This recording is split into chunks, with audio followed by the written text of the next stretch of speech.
Hey everybody, welcome to episode 2 of this developer walkthrough of Fatal Claw. Right now we're entering the Aurora Village. This will be your main hub during the game.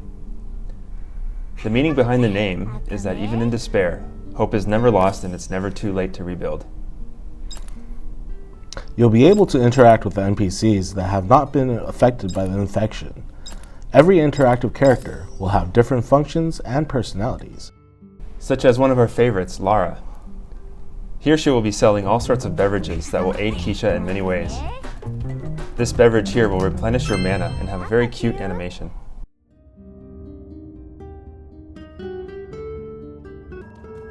The village is still dark since the power is yet to be restored. You will be on a little quest to try to help restore power to the village. Also, here's a funny little story behind this character, Einjaf. Originally, he was smoking a cigar to have that cool old guy vibe, but we had to take out the cigar due to the age rating of the game. Our main goal was to have a vast variety of character designs using different animal characteristics. You can see every NPC has their own unique personalities.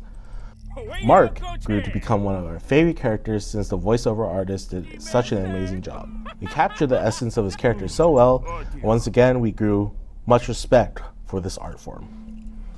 I don't know if you noticed, but the language they speak is not a real language. There were a lot of issues creating this kind of script for the voiceovers. We wanted to capture the essence of the messaging but still have the words be pronounceable.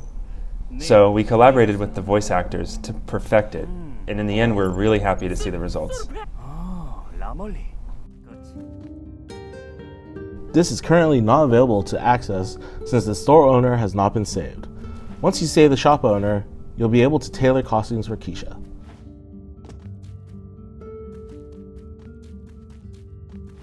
This here might seem like a simple elevator, but we actually spent many hours trying to perfect the design.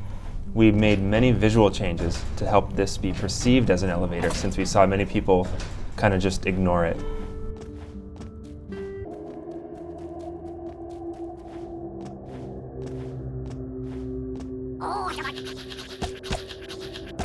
Kinnear is the energy source, which is light magma, and when it solidifies, it becomes a green crystal. The mining facility is actually closely tied with the lore and overall storyline. Through the map and game elements, we try to make the narrative be tied as close as possible.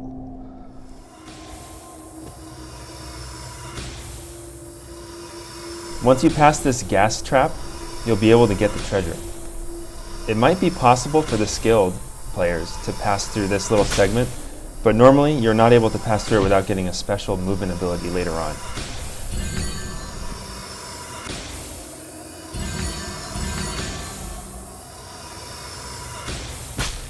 We seem to be having trouble ourselves, so we'll come back next time.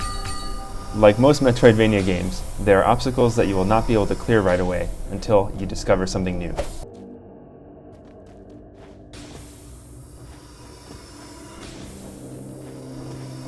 Same as here, you definitely can't traverse this platform without a new ability. You will be presented with a puzzle and problem first, and players will have to solve them with critical thinking, motor skills, or by adventuring more to find new abilities.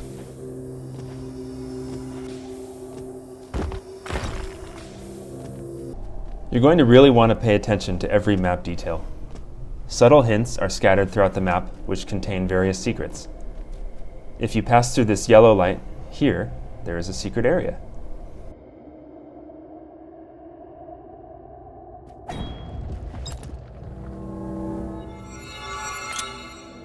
Finally, you have increased your max HP.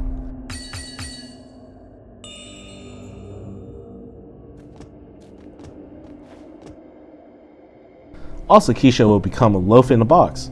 If Keisha fits, Keisha sits.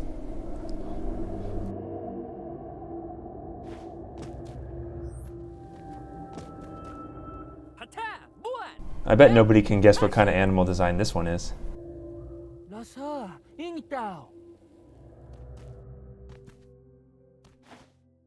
We wanted this area to be off limits at your current state, so we created a more bold and scary scene. In contrast from the mining area, we have a colder scene with ash and snowflakes. In addition to the pool of dangerous purple poison, you have no abilities to go across this platform right now. All these visual elements give you a sense of danger and subtly make you want to avoid this area. We'll come back to this area after we go to the depths of the mine first.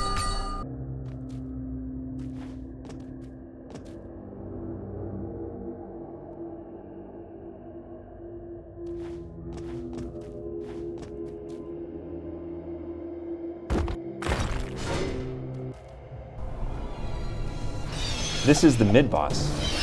We tried to educate the players with simple patterns for now, just as jumping over and crouching. As you can see, the boss is forming into a ball, which makes them small and will make them easier to jump over for now.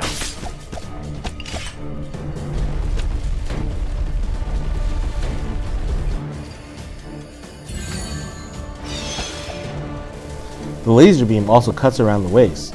The player may avoid it with crouching.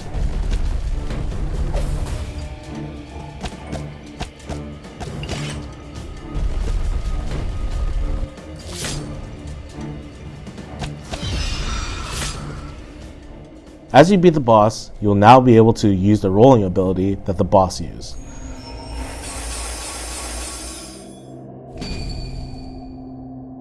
Every boss fight will give you a special ability. We want to tie that into the boss's battle mechanic, as well as to experience the utility.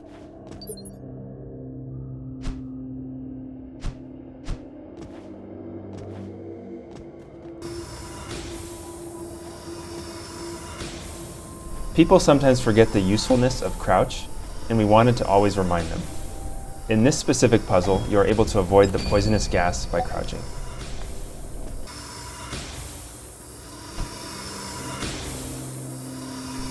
Since we learned the roll, we can now go through the puzzle that we failed before. Look how easy it is to solve now. The poisonous gas trap is going to be everyone's most hated trap in the early game, I think. Same as here, you are now able to pass this area with the ability you have earned. Also, in the mining facility, the enemy designs are made to sort of portray that they are prisoners. This is all linked to the narrative as you play through. Finally, this is the first time you get to see your rival-esque character, Cain. Design-wise, you can see Cain contrasts from Keisha visually.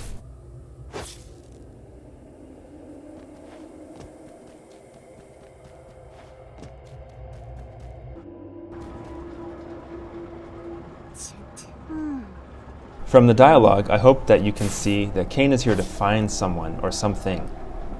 You'll get to find out more once you get deeper into the story.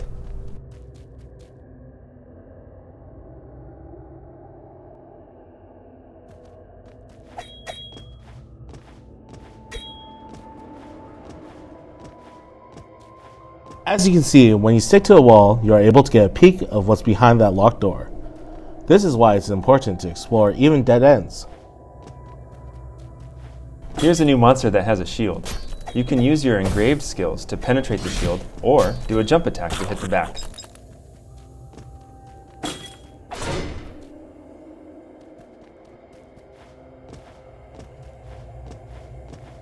In the back, you can see a big golem that's being fueled by Kinnear.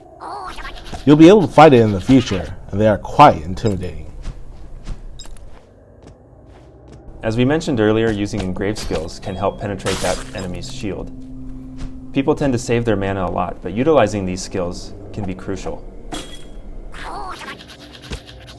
Personally, we feel like breaking piles of Kinnear has the most satisfying visual effects.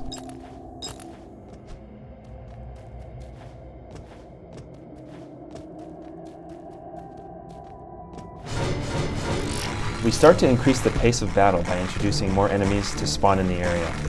Since you'll lose a life bar for every hit, the growing number of enemies becomes much more threatening than ever.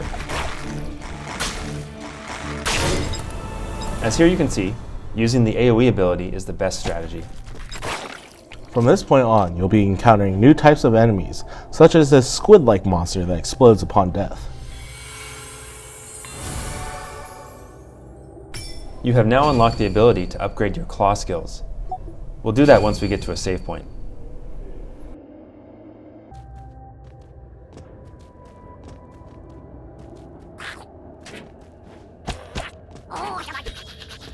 This was actually the first map we ever created for our game. You can see that this map feels special to us, and there are many different layers of elements and backgrounds to create this.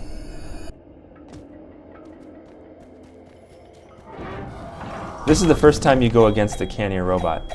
This is the first enemy that's invincible from frontal attacks. If you don't jump over them, they will push you off into the trap. When we designed this enemy, we wanted to educate the players to start using different movement abilities in battle. As you can see, the robot has a noticeable indicator of green liquid in its glass chamber. I hope you can assume that this is the weak spot of the enemy. In this segment, you are looking for a way to activate the catwalk platform above that is highlighted in yellow. While adventuring, you don't always have to kill enemies to progress. Sometimes avoiding the enemies is even better. Now that the handle activated the catwalk, we're going back up.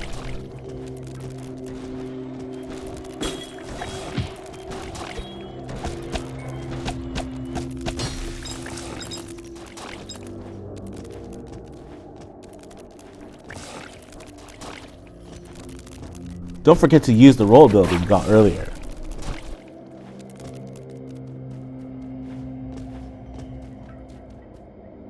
We know that high-level players might be kind of obsessed with defeating enemies with their base attacks, but we do suggest using your skills as much as you can.